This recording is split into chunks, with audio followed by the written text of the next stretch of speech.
आज शाम होते होते देश के महानगर मुंबई से एक चौंकाने वाली खबर सामने आई। खबर आरए स्टूडियो की, जहां कुछ बच्चों को बंधक बना लिया गया। व्यक्ति जिसका नाम रोहित बताया जा रहा है, हालांकि उसके साथ क्या हुआ वो भी आपको बताएंगे, लेकिन ये सब कुछ जो पूरी कहानी मुंबई में हुई ये किसी फिल्मी कहानी से कम नहीं थी। काफी सारे किरदार इसमें थे।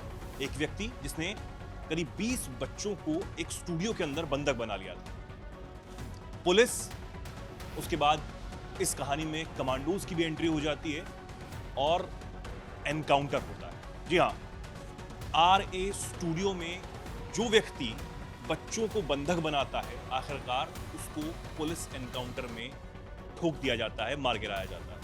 लेकिन सवाल ये कि जिस तरीके से रोहित ने मरने से पहले एक वीडियो सोशल मीडिया पर डाला और कहा कि वो कुछ बात करना चाहता है, ना वो आतंकवादी है, ना उसकी बहुत सारी मांगे हैं, ना वो बहुत पैसा चाहता है, वो चाहता क्या है वो ये बताता, उससे पहले उसका एनकाउंटर हो गया। पुलिस ने अपनी कार्रवाई की, सभी बच्चों को सुरक्षित बाहर निकाल लिया गया। लेकिन सवाल अभी भी यही खड़ा हो रहा है कि आखिर वो क्या बात करना चाहता था।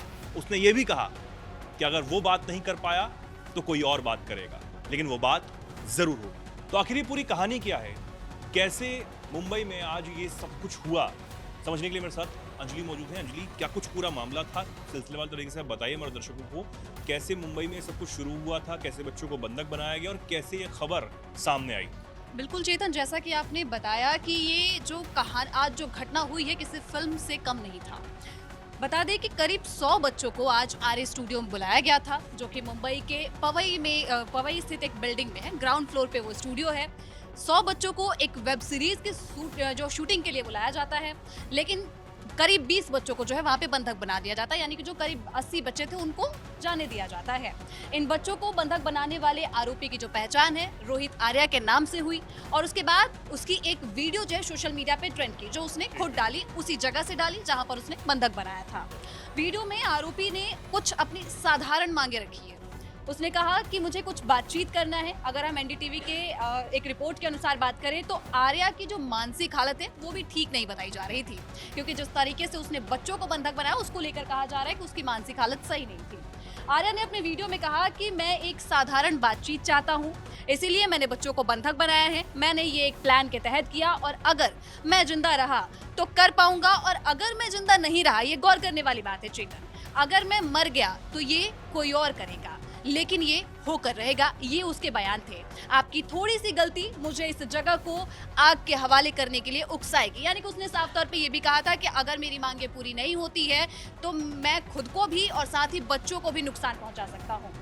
आपको घटना की अगर हम बात करें, टाइमलाइन की अगर हम बात करते हैं, तो पुलिस के अनुसार जो जानकारी सामने आई है, पुलिस ने कहा कि उनको करीब दोपहर 1:45 पे एक कॉल रिसीव हुई थी और इस पे कार्रवाई करते हुए 4:30 बजे तक रेस्क्यू ऑपरेशन चलाया गया। जैसा कि आपने दर्शकों को बताया है कि वहाँ पे जो है पुलिस टीम पहुंची, उसके बाद कमांडो फोर्स पहुंची और उसके बाद जद्दोजहद जारी थी। ये भी कहा जा रहा था कि बच्चों की तस्वीरें सामने आई, जो कि आरए स्टूडियो से शीशे से देखा गया कि हाथ हिलाकर मदद मांग रहे हैं।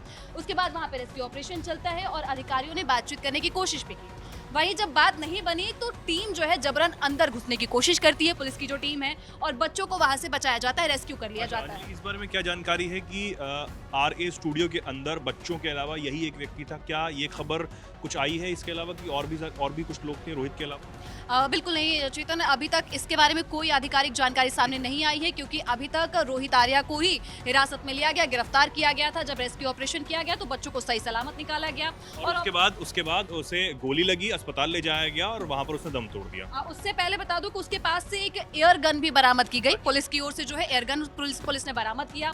उसके बाद जो है बताया जा रहा है कि जब उसको पकड़ के पुलिस लेके जा रही थी तब उसने पुलिस की गोली निकाली और गोली चलाने की कोशिश की, ऐसा बयान सामने आ रहा है। और जवाबी कार्रवाई में पुलिस ने भी उसके ऊपर गोली चलाई, जिसके बाद उसकी हालत जो है गंभीर हो जाती है।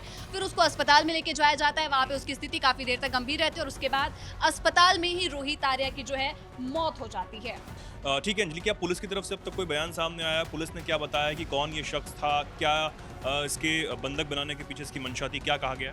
देखिए, अभी तक जो आधिकारिक बयान सामने आया है, सीनियर इंस्पेक्टर सोनवाड़े का ये जो बयान है वो सामने आया, जिन्होंने ये कहा है कि आर्या की एक डिमांड थी farmer Maharashtra education minister Deepak Kesarkar से बात करने की। अच्छा। दीपक केसरकर से बात करने की उसकी एक सिंपल सी जो है डिमांड थी। अब इसके बाद से जो है दीपक केसरकर का भी इस पे बयान सामने आया है। दीपक केसरकर ने कहा कि विभाग से इस मामले को सुलझाना चाहिए था, ये उनकी ओर से बयान है। दरअसल ये कहा जा रहा है कि रोहित क्योंकि ये भी कहा जा रहा है कि उसी एकेडमी में वो काम करता था जिसमें उसने बच्चों को बंधक बनाया, और केसरकर का इसमें ये मामला है कि जब जो दीपक केसरकर हैं, जिस कार्यकाल में ये थे रोहित को, उस कार्यकाल में एक स्कूल का प्रोजेक्ट का टेंडर मिला था, और ये टेंडर दीपक केसरकर के कार्यकाल में रोहित को मिला था। ये कहा जा रहा है कि रोहित ने ये दावा किया कि उसको उस टेंडर का पैसा नहीं मिला है, और इसी वजह से वो पैसे की मांग कर रहा था, ये दावा किया जा रहा है। हालांकि वीडियो में ऐसी उसने कोई बात नहीं कही है।